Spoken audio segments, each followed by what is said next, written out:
He's not answering the question at all. The question was, would middle-class Americans see a tax raise under a Bernie administration? Well, I mean, hold on a second, spoiler alert. Yes. The answer should be this. Of course, you filthy bitch! Yeah. Have you seen any of my prior installments? Here you go. She's asking again. In a Sanders administration.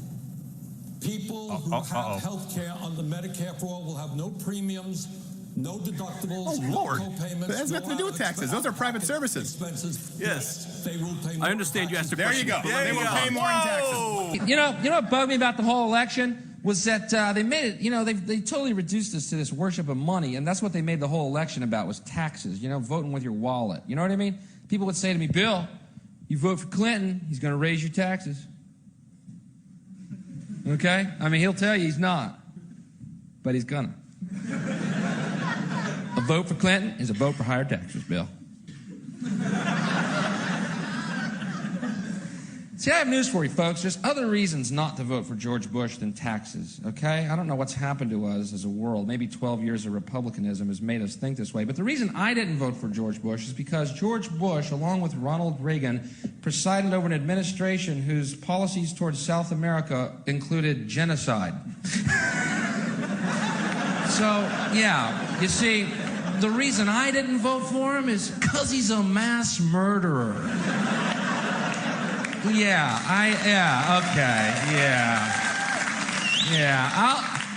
pay that extra nickel on a liter of petrol just knowing little brown kids aren't being clubbed to death like baby seals in Honduras so Pepsi can put a plant down there.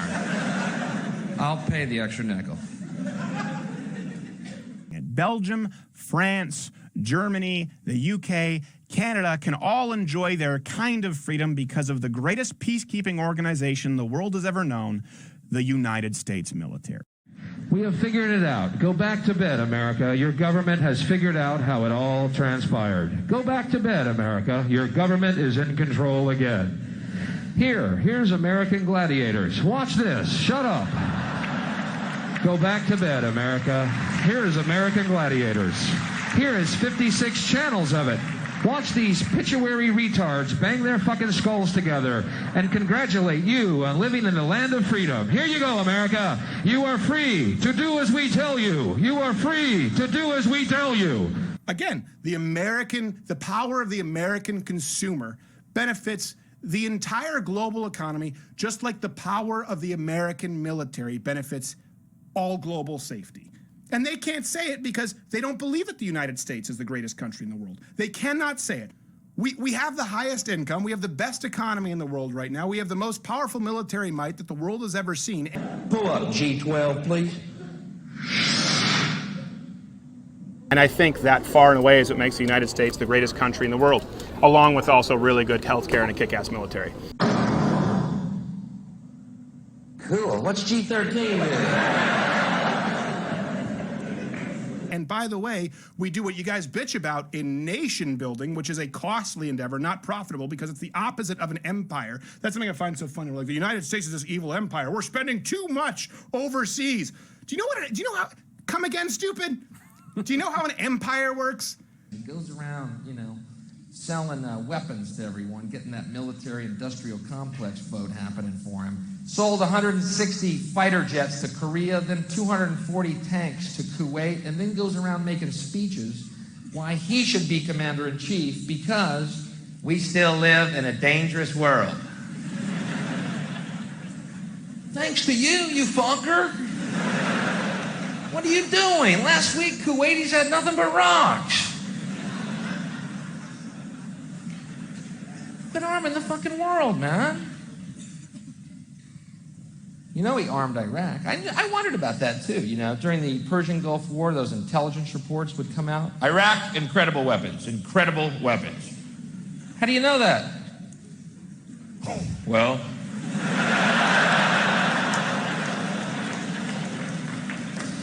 we looked at the receipt.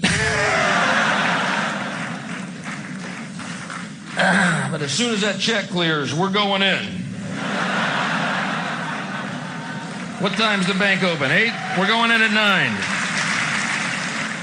But the idea here the moral idea of forgiving your enemies, of showing love to your enemies, that is not something that people hold to be intrinsically moral. That is not something that a society could possibly embrace if it weren't a Christian society.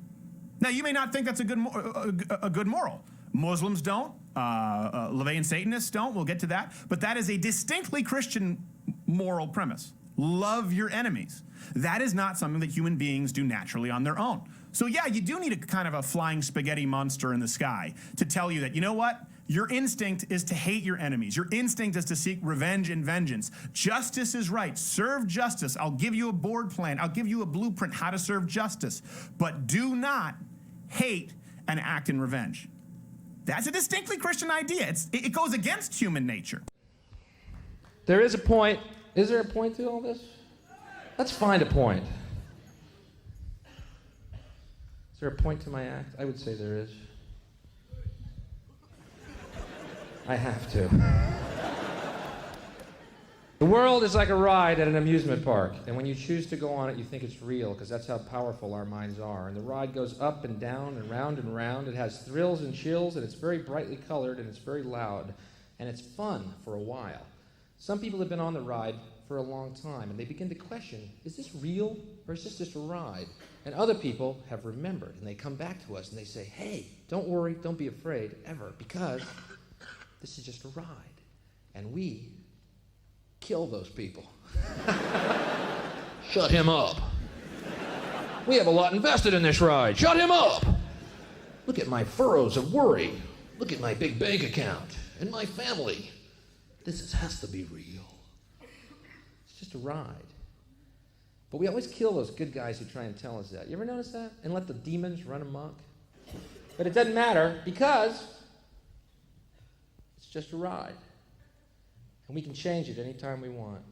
It's only a choice. No effort, no work, no job, no savings of money. A choice right now between fear and love. The eyes of fear want you to put bigger locks on your door, buy guns, close yourself off. The eyes of love instead see all of us as one.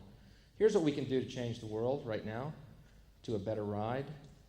Take all that money we spend on weapons and defense each year and instead spend it feeding, clothing, and educating the poor of the world, which it would many times over, not one human being excluded, and we can explore space together, both inner and outer, forever.